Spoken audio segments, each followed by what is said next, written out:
I once read somewhere that more than 90% of people who took part in a large survey claimed to have shouted pretty much the same thing when they crashed their car. This was not one of those questions for which you are offered several ready-made answers. No, it was, fill in your own answer. Nowadays is probably not the time for such jokes, but I literally just joined this majority.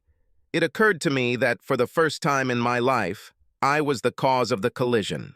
No, it happened that I had been in accidents before, due to someone else's fault, but right now everything was different. Upon impact, my face was crushed into the airbag. In those moments, I didn't feel any pain, but at the same time, I realized a couple of good things. Firstly, the fluid in the radiator has a characteristic odor, so I had no doubt that it was damaged. Brake fluid also stinks, and I smelled a nasty smell in the cabin. Surprisingly, I was not disoriented, and, in general, everything turned out completely differently than I had previously imagined. As I sat locked inside and pondered the situation, it occurred to me that I really had no idea how things were going to turn out. And the second good thing is that I didn't smell any gasoline or smoke, although my car was clearly out of order.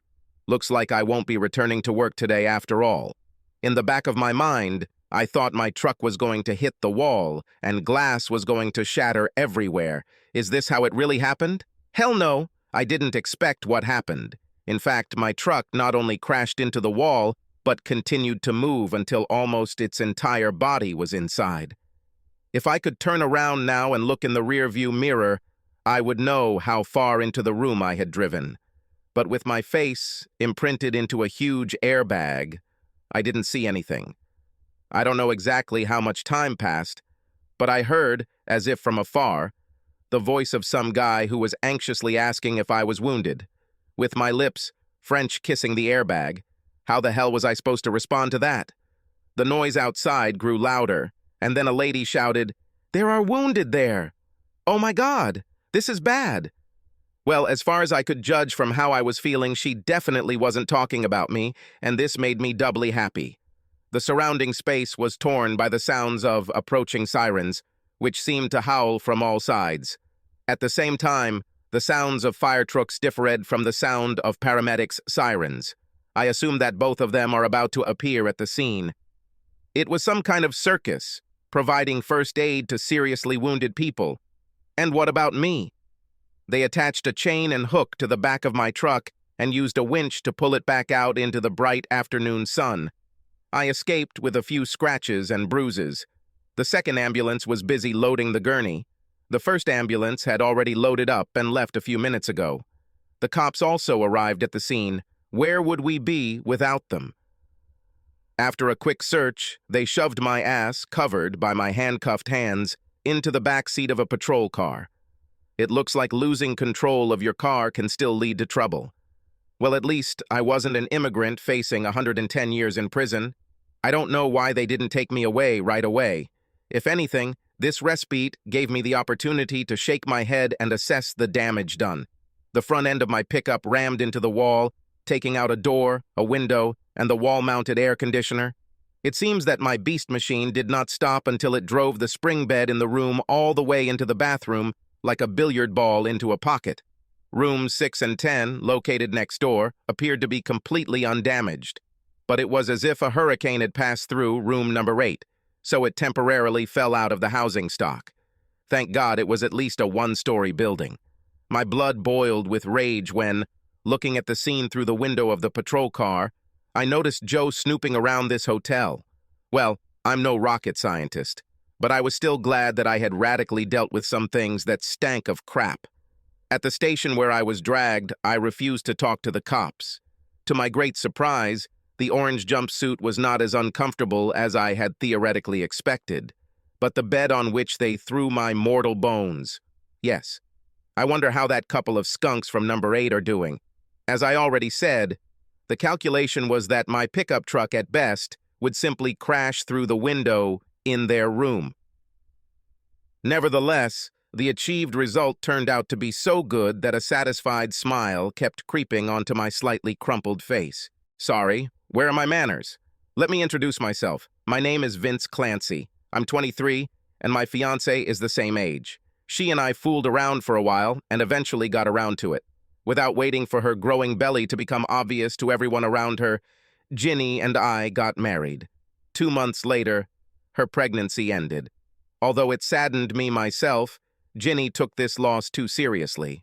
After 6 months of family counseling, we jointly decided to wait a few years before trying again. However, her unpredictable mood swings continue to this day. Besides everything else, the shotgun wedding also derailed our plans to go to college. So, instead of getting a higher education, I had to get a job in order to practically master the profession of an electrician. American idiom, shotgun wedding. This is an English expression, a wedding on the fly. Nowadays, this term is becoming less and less common in English-speaking countries. But in the good old days, the father of a girl who was unexpectedly knocked up could clearly threaten the guy with a gun if he suddenly began to fight and did not want to marry her. Ginny began working as a temporary employee, primarily as a receptionist in an office reception. She often only came in as a substitute for a day, but sometimes she stayed for a whole week if someone she was replacing went on vacation. I played football and was pretty good. At the same time, Ginny was a member of a team of 6 cheerleaders in basketball. She attended all my football games, and I attended all the basketball games where she performed with her cheerleading squad. While her motive was probably to support me, my main reason was to keep the ravenous wolves away from my fiancé. These big basketball players, along with their friends, were, figuratively speaking, constantly turning on the pressure all over the court, trying to tear Ginny away from me. I can honestly say that none of them succeeded in this. The main star of that school basketball team was Joe Clark. He and I were neither friends nor even friends of friends, moving in completely different circles. Although this did not stop him from making ambiguous proposals to Ginny from time to time, she just laughed sarcastically at his attempts. I tried not to pay much attention to it, which was not easy, because by nature I have always been a rather jealous guy. While I was an honorable mention at the state football championship, Joe's team only finished second in their conference. All the honors go to the winning teams, but our basketball team performed so-so. As a result, Joe received a scholarship to pay tuition and board to a nearby Division I school. So after graduation, he went to the campus summer training league. Surprisingly, as soon as the new season started, Joe started getting playing time. Unless he had to play against a team whose players knew how to aggressively intercept the ball, he looked pretty decent on the court. Clark always brought one of his buddies to home games, homecomings, and similar shows. One of Joe's closest friends, Nolan Larson, was the star of his basketball team, and at the same time an insufferable asshole on a personal level. As his school's team competed for a postseason playoff spot, fans treated Larson like a god. Nolan also constantly made advances towards Ginny, and sometimes did it even in front of me, naturally, knowing that she was married. Each time, Ginny rejected Larson, amused at his attempts, but he did not stop pestering her. So from time to time, I had to intervene and give them both a beating. This only seemed to anger Ginny, who insisted that she had everything under control and that I was making a big deal out of a mountain. Apparently, Joe and Nolan were best buds, as Nolan was always by Joe's side during his team's return visits to our city. Instead of putting up with their antics, I usually found a way to keep Ginny and I busy with something else. Home basketball games were only on weekends, but summer vacation lasted much longer. It was a lot more complicated, and there were a few arguments between Ginny and I about it. "Are you my husband or my spy?" she once angrily told me. "Actually, I'm a big girl and can take care of myself, and these guys are just big braggarts and impudents and nothing more. Just leave it alone, Vince." Easier said than done when you have a jealous personality like I've always had. The situation was aggravated by the fact that by that time Ginny was very pleasantly rounded in all the right and attractive places. When she jumped out onto the stage to perform her dance number, she was accompanied from all sides by whistles and cat-like screams from the guys. Was I proud of her? Yes. Jealous? Yes, again. Was I crazy? I didn't think so then, but now, now, in light of what happened, it's worth thinking about. Mr. Clancy, my name is Scott Jensen. I am your lawyer appointed by the court. A very young man in a suit appeared before me. Damn it, I think he's only a few years older than me. I see from the clock that it's about 2, so good afternoon, Scott. You can call me Vince, I responded. Okay. He nodded. What do you remember about crashing your car, Vince? All. Was this a deliberate action on your part? Not really, I shook my head. I just wanted to scare them. I couldn't even imagine that a truck driving so slowly could cause so much damage. The police report says you were driving about 30 when you crashed into the motel room. I wouldn't say it's slow, this young lawyer chuckled. When I clenched my hands on the steering wheel to the point of white knuckles and was overcome with rage, I may have reflexively pressed my slipper into the floor, but I had no intention of smashing the walls. This is worth considering, I suggested. Doubtful. It's unlikely to serve as an excuse in court, he drawled. Right now you are facing 2 charges of assault using your vehicle, that is, a pickup truck. Apart from the fact that it could change for the worse if Mr. Larson dies, then they can add attempted murder as well. Well, is everything that bad? Yes. Wow, I can imagine the picture. I raised an eyebrow. And how is the woman of easy virtue doing there? Your wife? She lost most of her front teeth, and Mr. Larson received some specific, unforgettable scars in a certain area, if you know what I mean. Tsk, tsk, tsk. What a shame. I left with a sad face, not feeling, however, any sympathy for the injured adulterers. Besides that, are they relatively intact?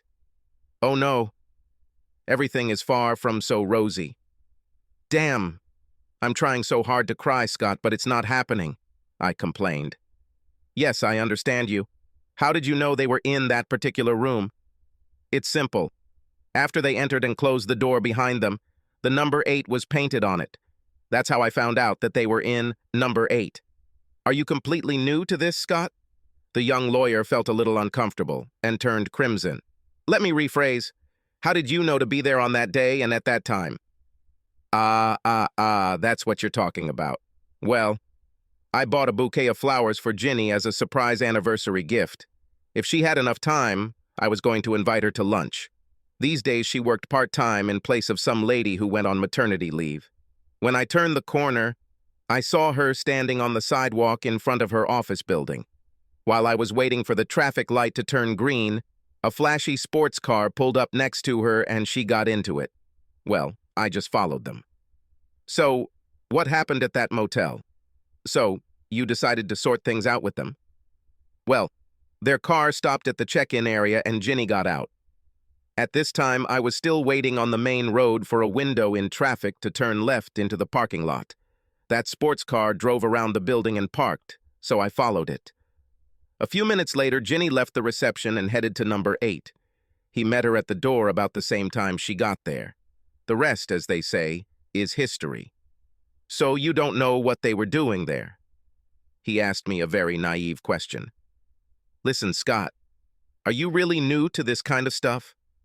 I leaned back in my chair in surprise. What were they doing there? Are you serious? Do you think they were planning a fancy surprise dinner for my anniversary? Maybe he read poetry to her and she taught him the mysteries of macrame? Or did they still work together on the sloppy seconds? Vince, I'm here to help you. He put his palms out in front of him. I can't help you if I don't know all the facts. How long were you sitting in your pickup truck before you crashed into a building? A couple of minutes, I think, and then rage clouded my judgment. I lost my composure. I won't even embellish it. Just click, and my old pickup truck is already in the wall, and my face is in the depths of the airbag. Like I said, I just wanted to scare her and the asshole. Ginny slowly emerged from her lingering half-sleep. When her consciousness was more or less cleared of the remnants of oblivion, she scribbled something in the notebook the nurse left for her. Where am I? What happened? She wrote, dancing, uneven letters on the paper. The nurse busy by her couch looked into the notebook, read what she had written, and answered out loud in a soothing voice. "Mrs. Clancy, you are in the general hospital. You were injured when a truck crashed into your room. The doctor gave you a sedative. If you still feel pain, I may ask her to increase the dose of medication. When the doctor examines you again and gives his approval, a detective is waiting in the waiting room with a few questions for you. Can I call him then?" "Certainly," the victim scribbled. About 3 hours passed. "Mrs. Clancy, I'm Detective Green. How is your memory?"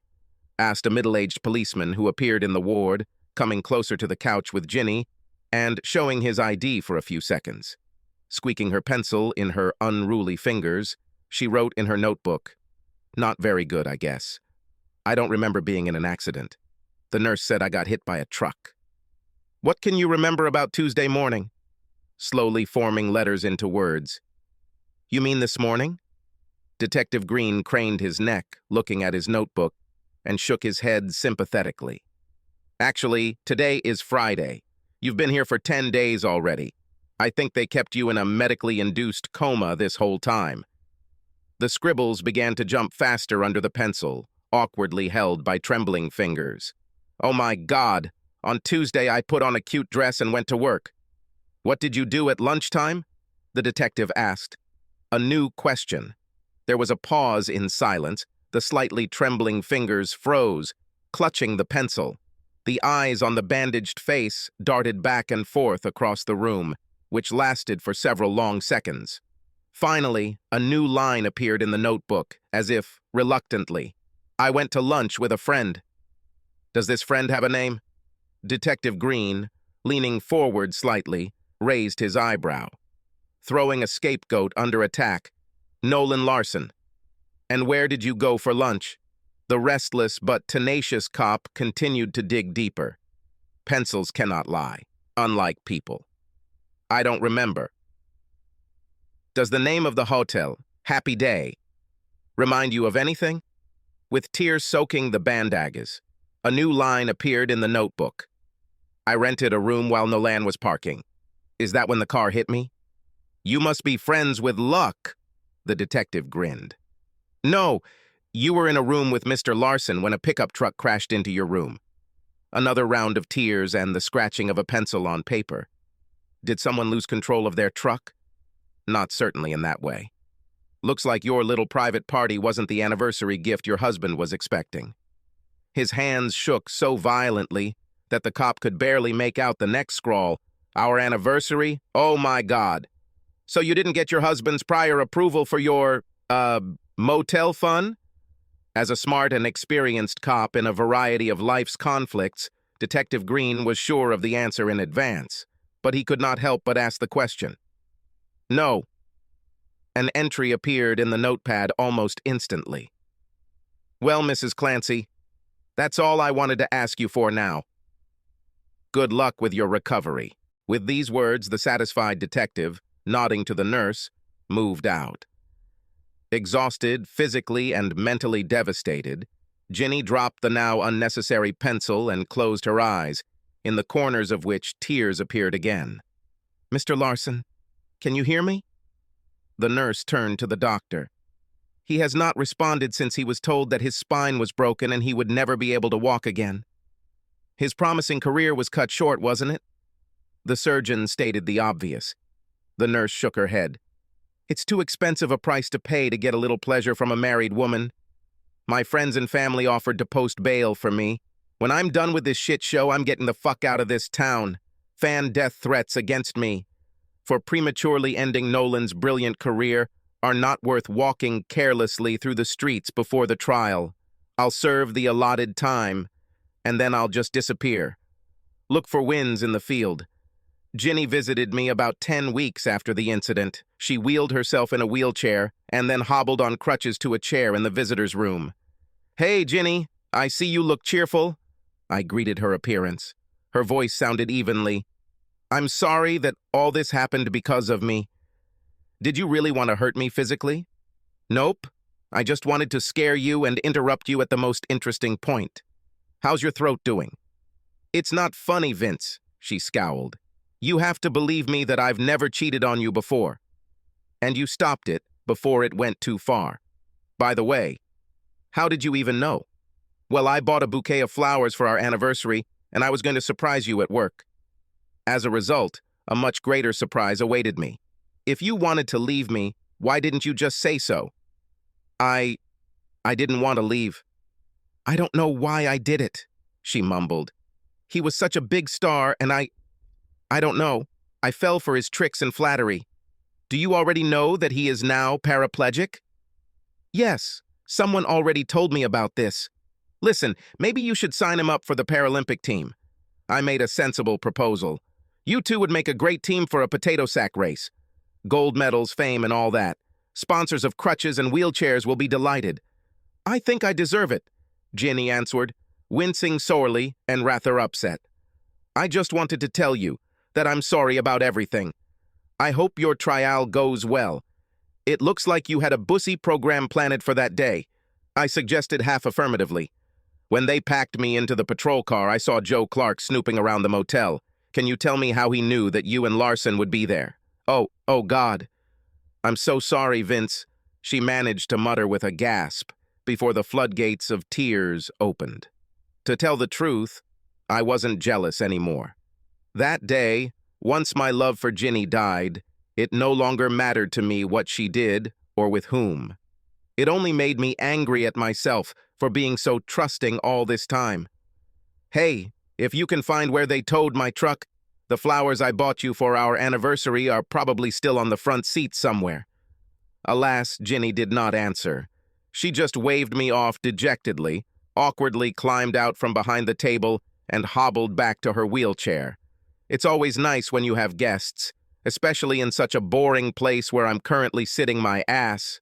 This is at least a little entertaining and uplifting. The weeks melted away like spring snow under the rays of the bright sun as the trial approached.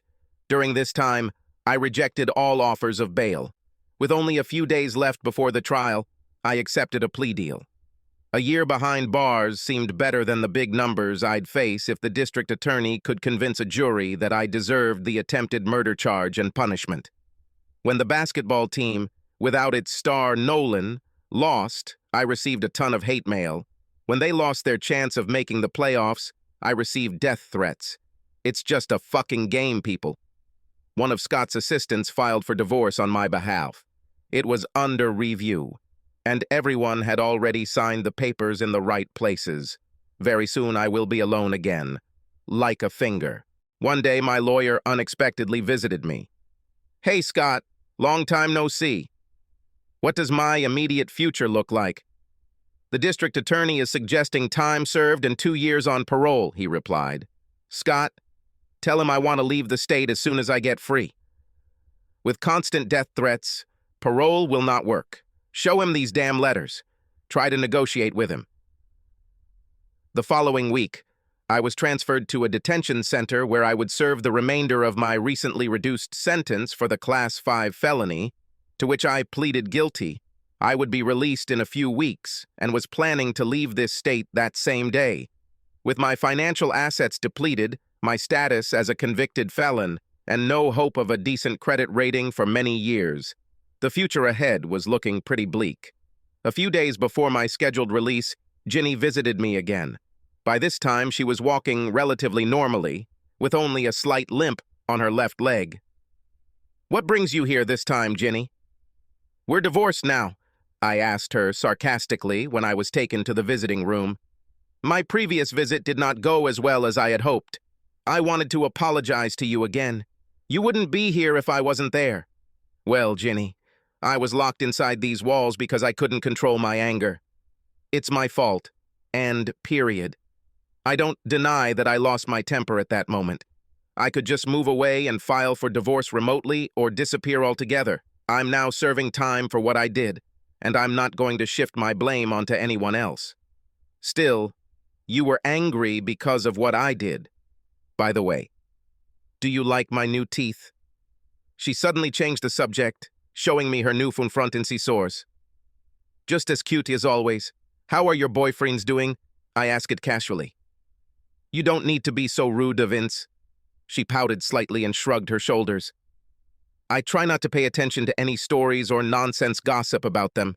Then, somewhat dreamily, Ginny said, "If I had a wish, and I knew that it would definitely come true, I would wish you to arrive with your flowers 10 minutes earlier. Then we would still be together, and I wouldn't have made the worst mistake of my life." How touching, Ginny. But even if you had a magic lamp and a personal genie, he probably wouldn't be in much of a hurry to fulfill your wishes. Where are you currently working? Got a full-time job as a secretary at the stonemasonry company. It's the same daily routine. She waved her hand. Only now there is no husband to return home to after work. It's all my fault, Ginny sighed again, staring at her hands folded on the table. Well, enough about me. What are your plans after you are released? Leave the state, I snapped. Here I still get hate mail every week for ruining the career of the great Nolan. I'll probably just try to live under the radar for a few years. Do you have any plans for some place for a stained dove? She cast the fishing rod with cautious hope. Well, answer me this question. Why did you decide to throw the U.S. out? I wish I could give you a reasonable answer, but I don't think I can, she muttered dejectedly, sighing. That's exactly why at this moment, I just want to get out of here and leave, alone. But thanks for the offer. Memories of the good times you and I once had helped me get through this ordeal. Well, if you change your mind, you know where I work. Know that you will always be welcome in my arms, Ginny announced, with a lift in her voice and a certain amount of hope. Yeah, exactly. My voice was full of irony. Until next time. Thanks, but no, I don't need this anymore. Ginny's tears slowly rolled down her saddened face. It was a cloudy and inhospitable day when I, staring blankly out the window, took a minibus to the bus station in the city center.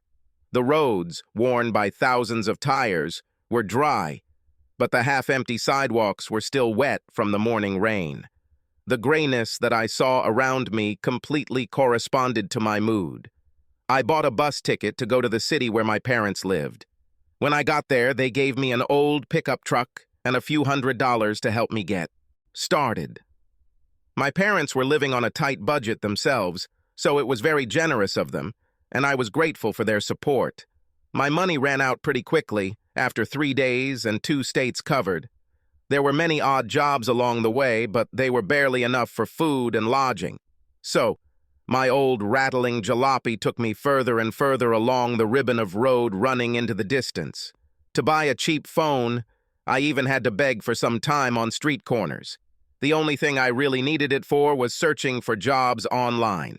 Finally, I was lucky. I found a construction company that needed an electrician. Another plus was that they paid in cash daily. Although I made new friends, I was no longer the outgoing person I used to be. My current home was a cheap motel room. The lady who lived next door, in the last room, did bed gymnastics with clients, and this sport, of course, attracted me too. Let me clarify. I might have used her services, but money was still a bit tight for me. One evening, she caught my searching glance cast at her seductive form and slightly opened her robe. Well, are you ready to try? She winked. Only if you accept IOUs, I answered, turning the empty pockets of my pants out. She laughed. Let me think about this for a second. No. I doubt you need an electrician, so I'm sorry, but I have nothing to offer you in return. I sighed, packing my pockets back. It's a pity. Although your body looks quite sculpted, she drawled, glancing over me with an appraising glance. And I like men who can squeeze me. I'll keep this in mind when I get lucky and get rich. I grinned, making a gesture above my head, as if lifting my hat. Hey, wait a minute. The lady caught herself, as if she remembered something. One of my clients mentioned a project where sparks needed to fly. Just sorry, I can't talk for a long time now. I need to clean my feathers before the next meeting. See you next time, okay?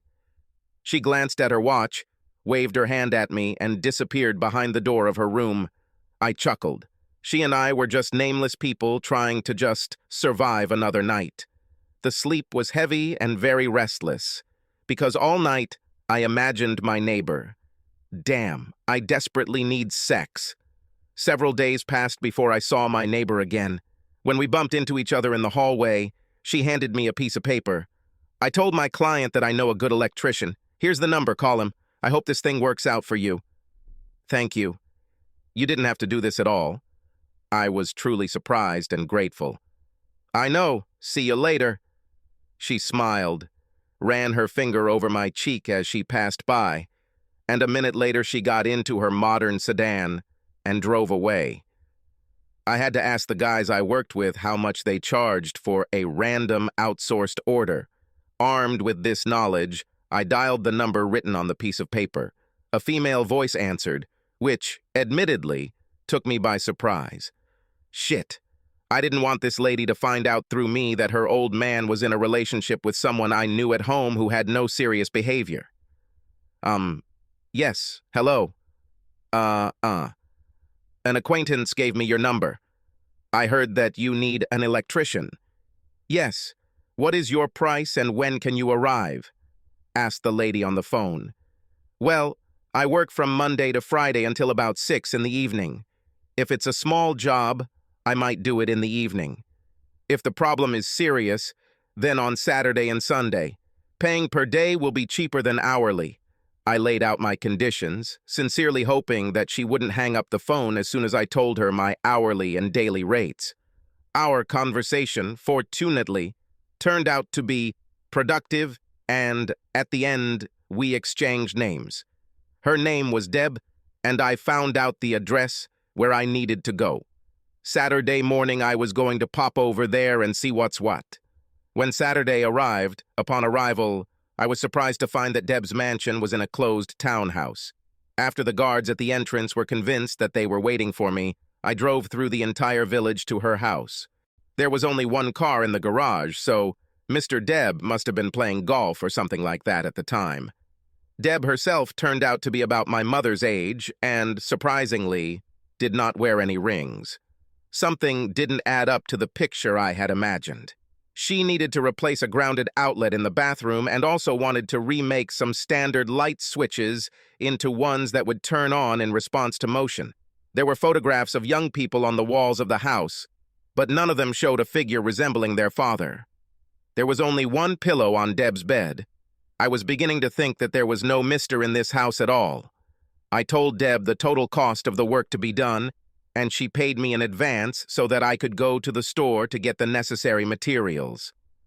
After a short trip to Lowe's, I had everything I needed and was done with my work well before lunch. While I worked, Deb brought me a soda and a tray of fresh cookies and sat down in a chair nearby. So, which of my friends told you that I need an electrician? Her sudden question took me by surprise. I paused for half a turn of the screw being twisted. And what should I answer? Oh, was it a woman? Of easy virtue from the seedy motel where I live, who accidentally found out that I was an electrician?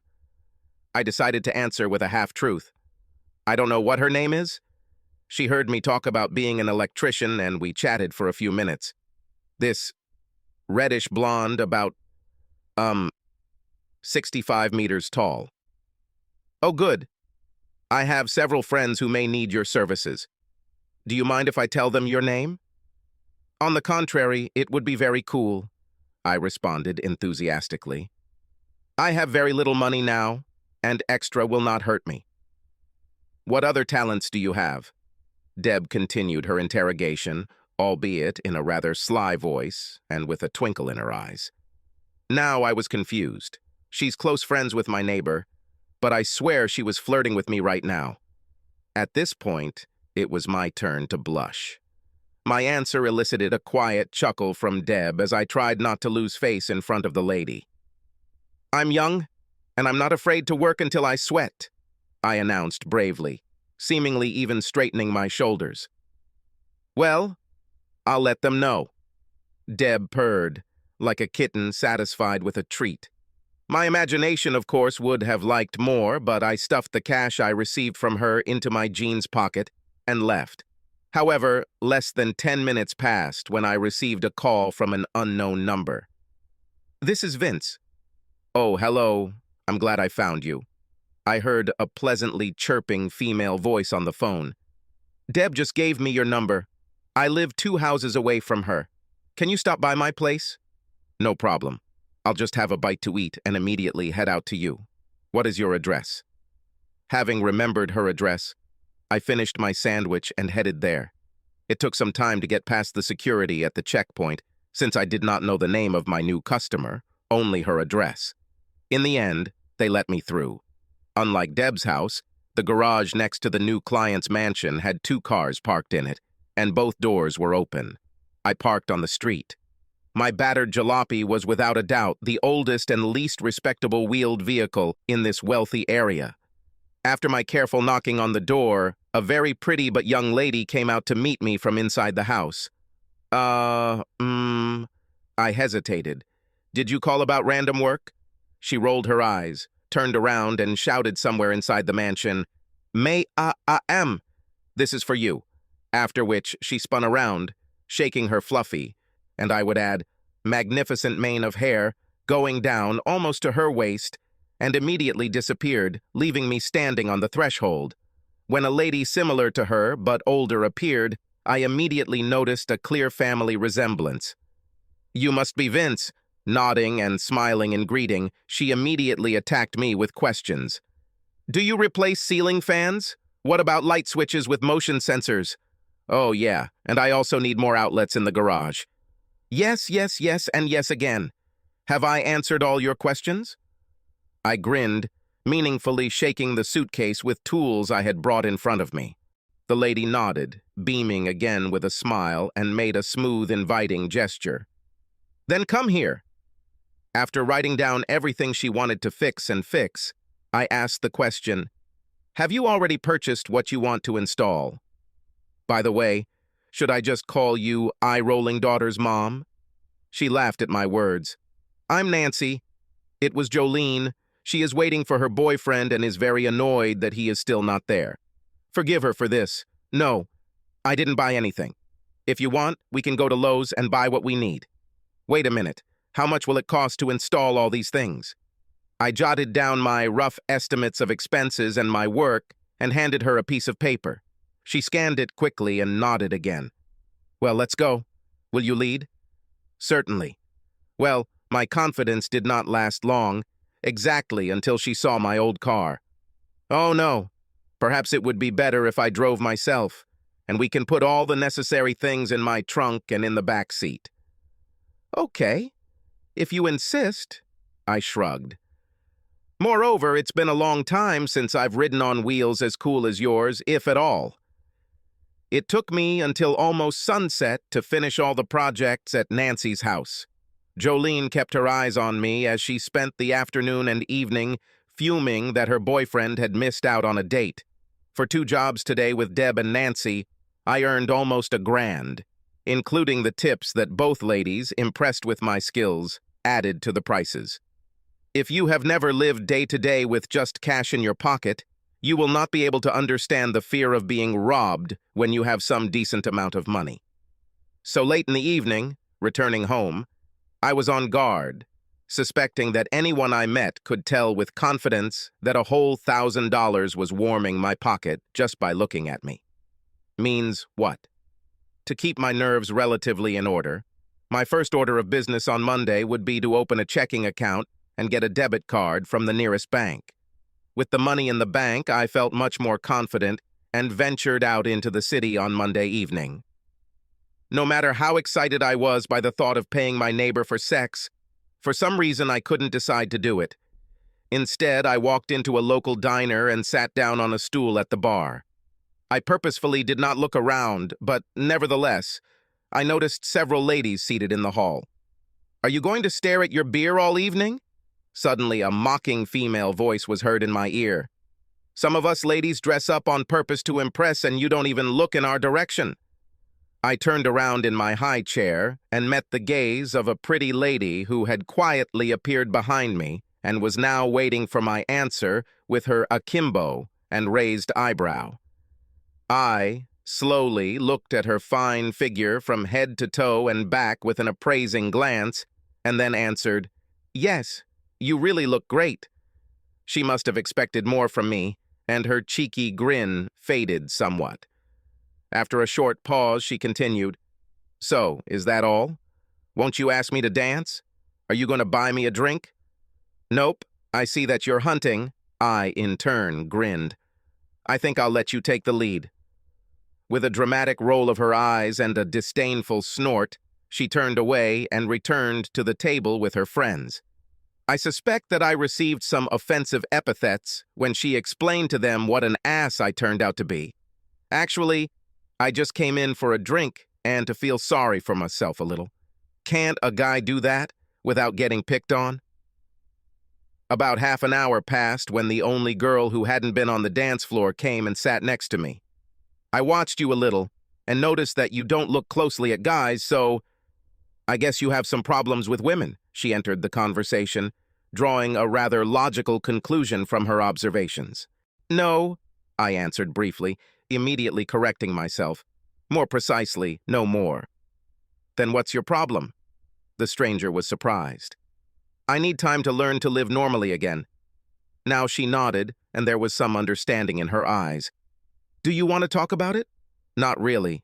Now I'm just enjoying my beer and what I see. I'm slowly water bottle neck bar space. What are your reasons here? Me and my friends like to come here sometimes to drink and dance. You guys all think you're going to get lucky, but that's not what we're here for. Don't get me wrong, there are plenty of girls here who come here looking for a thrill. By the way, married people too, if you like a little risk in your everyday life. Who would have thought that in such a small town as this? Such events were held late in the evenings. I grinned, taking another sip of my beer. We don't consider ourselves a small town, the girl protested with some touchy defiance in her voice. And you apparently are one of those dudes who came here straight from the big city? Yes, you can say that. I didn't argue. Although I have never been to nightclubs. Why? You don't look like some kind of nerd, she seemed to be complimenting me. Married early. Money was tight, so in the evenings we went to hang out with friends or to the cinema. As I understand, family life didn't work out too well, since I don't see the strip from the ring on your finger. Bingo. I saluted the stranger's curiosity and insight with my beer. Well, I came here to dance, and if you're not going to ask me right now, I'll catch up with you later. And yes, my name is Ashley. And I'm Vince. It was nice chatting with you, Ashley. I nodded to her, as if I hadn't understood the rather transparent hint. As you can see, I'm really good at making women roll their eyes and shake their heads in disbelief. As I lay in bed that night, I realized that today I didn't need sex so much as I needed casual companionship. Just talking to Ashley really lifted my spirits and filled me with positivity. After that foray into the bar, I became something of a regular at the watering hole, dining there, if you can call it that, almost every night. I was drawn there not to pick up someone for the night, but just to have a heart-to-heart chat. The next time Ashley and her gaggle of girlfriends showed up at the bar, I asked her to dance. Although I was then invited to join the group at their table, I declined. Conflicting emotions colliding with each other inside my mind made me think hard about which direction to move next. Soon I received a call from one of Deb's friends to whom she had recommended me. This woman's address was in another part of the city. My Saturday morning plans were now set. The following Friday night, I was sitting on my favorite bar stool, crunching on a pickle, tasting a hard-boiled egg and pretzel trail mix, when I felt someone tap me on the shoulder. Raising my head and looking in the bar mirror, I saw her standing behind me, smiling. Hello, Ashley. Where's your company? I saluted her with half a cucumber on my fork as I turned to face her. They water the horses, she waved it off. Take your dinner and join me at the table. It sounded more like an order than a request, after which she turned and walked away, as if she knew in advance that I would follow her. However, curiosity forced me to do so. Can I buy you a drink? I suggested when I landed at the table she occupied. No thanks. I know you're tight on money, so I'll buy it for myself. How do you know about my financial situation? I inquired, squinting and popping a pretzel into my mouth. Well, she drawled, let's see. I judge by the way you dress, what you drive, what you eat. Should I continue? It's not worth it. I grinned at her observation. Well, I admit it. I live a pretty simple life now. Let's get to know each other better, she seriously suggested. I'll start with myself. I graduated from college, and now I work in the distribution center of a warehouse complex, where I'm unlikely to be able to use the education I received. I had a choice: go somewhere or live here until something or someone appears in my life. As you can see, I'm still here, in the small town, as you put it not too long ago. I'm single, and never was. There is no permanent boyfriend either. In short, it's all about me. And now it's your turn. Ashley stared at me with demanding curiosity, so I had to tell my story. Well, I knocked up my beloved. We quickly got married, and then she had a miscarriage. Caught her walking into a motel with her lover, and drove his pickup truck into the same room where they were tumbling. Ashley's eyes widened, and even her mouth opened slightly at such amazing news. Spent some time in prison because that guy is now in a wheelchair. Divorced while serving his sentence. Now I am here. In short, it's all about me, I chuckled. Are you serious? She asked incredulously. I fumbled through my phone, looking for an article online about my case, and then pushed it across the table for her to read. A couple of minutes passed before she returned the phone. So, do you still want to get to know each other better? I asked her a question while she studied my face with concentrated interest. This must have been a big shock in your life, Ashley suggested thoughtfully, slowly tracing circles with her index finger on the cracked tabletop. You think so? Well, believe it or not, I never intended to physically harm them. I just wanted to shock and scare them. However, in the eyes of the law, my motives meant nothing. As I sat in that prison cell, my heart froze. I have only been free for about a month. Appearances can be deceiving, she said, still looking at me. Is there anything else I should know about you? I do electrical work for a guy who pays me in cash. I've also recently started driving private electrical jobs on the weekends to make a few extra bucks. Never been in trouble with the law? I mean, other than leaving tire tracks on your ex? Continuing the questions, she rested her cheek on her palm and tilted her head to the side. No, there were not even fines for violating traffic rules. That day I simply lost my temper and paid dearly for it. How much do you plan to spend here tonight? Ashley asked, suddenly changing the topic of conversation. About 20. What? I have a proposal. Let's go to the store and buy you some decent clothes.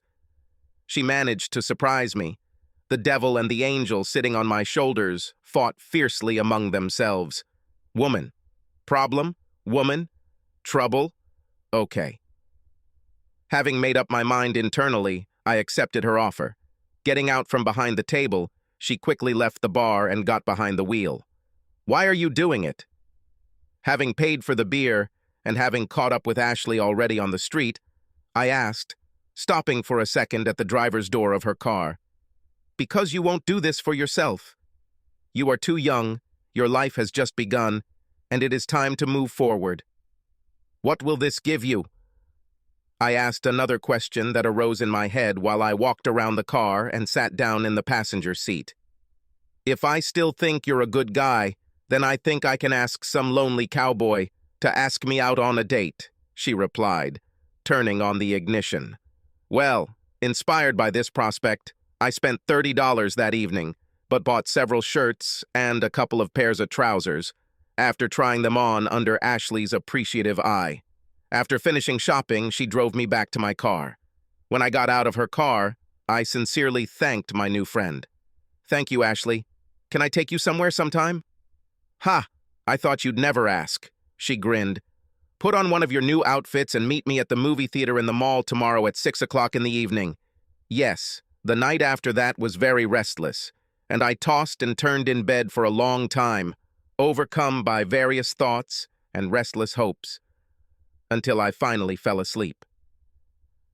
On Saturday morning, according to the tradition that had already developed in recent weeks, I worked part-time on one of the private orders. I already had almost $1,600 in my bank account, but I had saved $50 to pay for the upcoming evening with Ashley. By 4 o'clock in the afternoon, I was already ready to go out, when, having meticulously examined myself again, I suddenly realized that I looked like a fool in the only pair of shoes that I had. These, so to speak, weekend shoes, which are also everyday work shoes, now did not fit at all with my updated, more presentable and expensive jeans. So I went back to the thrift store and found myself a decent pair for less than $10. Now I was ready to go out into public. What I thought was a date turned out to be a double date. Ashley met me with her friend and her boyfriend. Well, yes. When in the eyes of others you are none other than a recently released convicted criminal, I think you shouldn't be surprised that people want to protect themselves. However, the movie itself and the post-screening drinks were quite enjoyable. Unfortunately, I found myself excluded from most of the group's conversations because Ashley and her friends had many of their own college memories to share, and I had nothing relevant to share or add to their lively conversation. It was doubly unfortunate that Ashley seemed completely oblivious to my isolation. However, I liked the kiss on the lips, and I enjoyed the hug with her. Warmth and closeness. This is what I missed most. At the end of our meeting, I handed Ashley a piece of paper with a short note and my phone number. "Now you have my number," I told her. "I don't have yours. Call me if I haven't scared you off." She whispered, "I'll call," hiding the piece of paper in the neckline of her blouse, and hugged and kissed me again. I was very pleased with how everything turned out, but, alas, it did not last long. I was filling up my pickup truck Tuesday night when I saw Ashley across the street, walking, smiling, arm in arm with a guy, deep in pleasant conversation. The couple was heading to a nearby restaurant. Yes, even though all this time we were together only platonically, but this picture, like lightning, struck the frozen me and made my heart clench. In an instant, the past came rushing back to me, and I could not cope with it. Rage, mental pain, helpless resentment, and the bitterness of humiliation, all these emotions collapsed simultaneously, tormenting my uncured to the end of the soul. Just when I convinced myself that Ginny couldn't hurt me anymore, the memory of her struck me again. Fate, or karma, whatever you want to call it, has once again dealt me a stunning blow to the gut. My fight or flight instincts kicked in again, but this time I decided that the confrontation wasn't worth it, and that the grass should be greener elsewhere. Apparently, I was not ready for any relationship. It wasn't Ashley's fault. With my motel room paid for by Friday, I had a few days to decide which way to point the wheels of my trusty pickup truck. The decision was made even easier when the guy I worked for said he knew someone who needed an electrician. So, on a crisp and clear Friday morning, I was already on the road, heading towards my goal, which still had about 500 miles to go. When my cell phone suddenly started beeping somewhere on the road, I answered the call without thinking. "Hey, Vince, where did you go?" Ashley's familiar, rather cheerful voice came through the phone. "I found a job in another city. You never called, so I couldn't tell you about my departure. Thank you for helping me get out of the rut," I answered with sincere gratitude after overcoming my first, not very pleasant feelings. "When will you be back?" The gaiety in her voice, which had fallen by half a tone, evaporated somewhere. "I don't think I'll be back, but I'll add you to my contact list in case our paths ever cross again." Now her voice sounded sad, perhaps even with a tinge of resentment. "I probably should have called earlier." "Perhaps, but it's okay." I tried to fill my voice with warmth and softness. "I liked our short time that we spent together. Take care, Ashley." A few more minutes of happy memories and my time with Ashley was over. Although my parents would like me to visit them during the holidays, they still knew that this would not be the best thing for me to do for the next few years. For all of us, there remained hope that sooner or later another star basketball player would appear, and all memories of the Nolan story would remain only on yellowed newspaper editorials in city archives and in the dusty backwaters of history. I dated several girls and even went with one of them to a partner swap party, as they put it. I liked the variety of sex presented there, but it killed any thoughts of spending more time just with her. When you become just someone's ticket to a party, it tends to have a demoralizing effect. Cold fish, that's how one girl described me after our not-so-successful date. Well, in some ways she was right. After all the ups and downs of life, my heart was safely hidden in a strong shell. You know that saying, the best way to keep your horse unbeaten is to leave it in the stable. Much the same could be said about my heart and feelings. You can't hurt them if they never see sunlight. 3 whole years passed before I returned home to visit my parents. My business was now so good that I could afford to fly airplanes.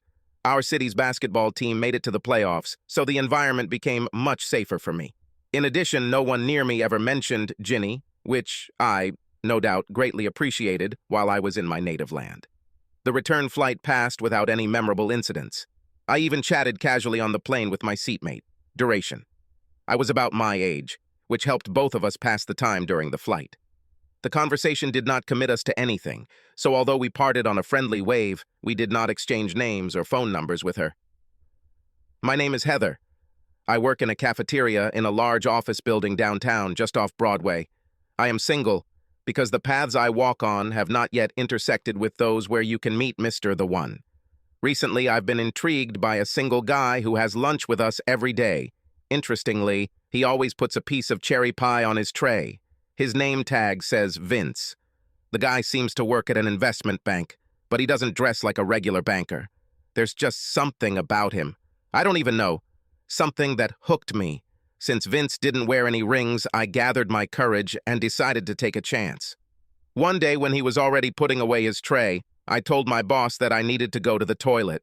Instead, I waited outside Vince's exit, and when he came up, I simply handed him a note that said, "Call me sometime. Heather," and my phone number.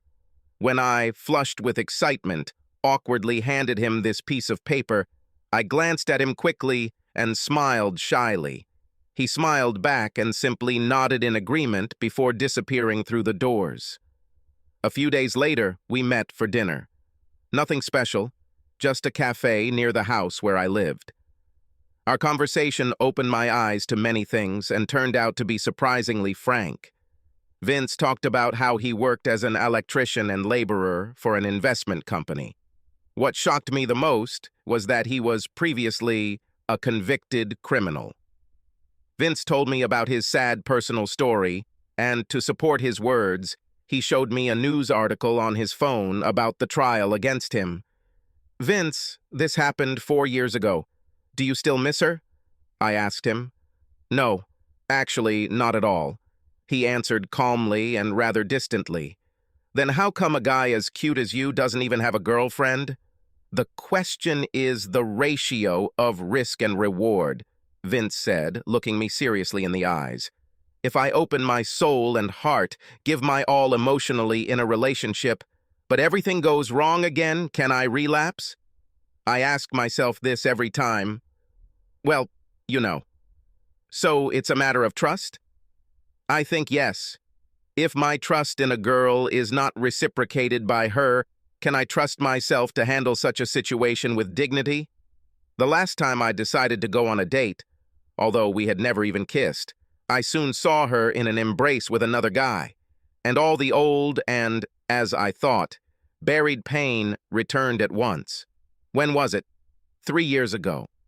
Since then, I have kept my distance from any serious relationships, he said, using air quotes on the last words.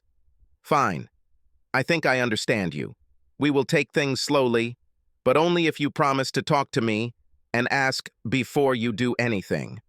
I don't want this to get ruined because one of us assumed something that wasn't actually true. Vince looked at me curiously. "What if I still don't want a relationship?" he asked, rubbing his chin with his fingers. "Then we won't meet here tomorrow for dinner, and then we won't go to the cinema down the street." I slyly outlined to him the likely future prospects. Now Vince had to make a decision. Would we move forward cautiously as a couple, or... I saw "I want" in his animated eyes. He extended his hand across the table, and I covered it with my palm. Vince looked at me for several long minutes, as if trying to penetrate my soul with his gaze and read what awaited him in the new book unfolding before him, and then quietly said, "See you tomorrow." A flock of butterflies fluttered somewhere inside me, tickling my imagination with their light, almost weightless wings, when Vince silently left the cafe. A long, silent premonition timidly suggested that perhaps he was my Mr. the One? Was our relationship with each other easy? Not at all. I am a sociable person by nature, and Vince needed time to make sure that I belonged to him and only him. He loves cuddles as much as sex itself. I can read a book on his lap while he watches his favorite sport on TV. Once we got really close, Vince became a complete owner. Overall, the mutual process of learning each other's habits and traits was not easy for both of us. But we survived. Knowing why Vince is the way he is, it was easier for me to understand and accept the characteristics of his character. We've been married for 10 years now. At our wedding, I turned down all requests to dance with the bride from everyone except Vince's father. I don't do any bachelorette parties and make sure to invite Vince to join me when I go shopping with my girlfriends. Our union has been rewarded with a 6-year-old daughter and a son who recently turned 3. In between, I suffered a miscarriage, after which we both needed counseling. Together with the consultant, we were able to convince Vince to attend several additional classes to help him finally deal with his past and let it go forever. Maybe my husband is, in some sense, damaged goods, but in my store he lies on a special shelf and will never be thrown away. I don't think I could ever find a man as loving as Vince. I know exactly why he became damaged, and every day I look in the mirror, promising myself that I will never give him a reason to doubt my love. Life goes on. Oh yeah, and that word we all say after a car accident, shit. Subscribe to our channel so that your second chaff doesn't cheat on you, and go ahead and listen to the next story, because this story is nothing compared to the next one. If you're under 18, don't even think about listening to the next one.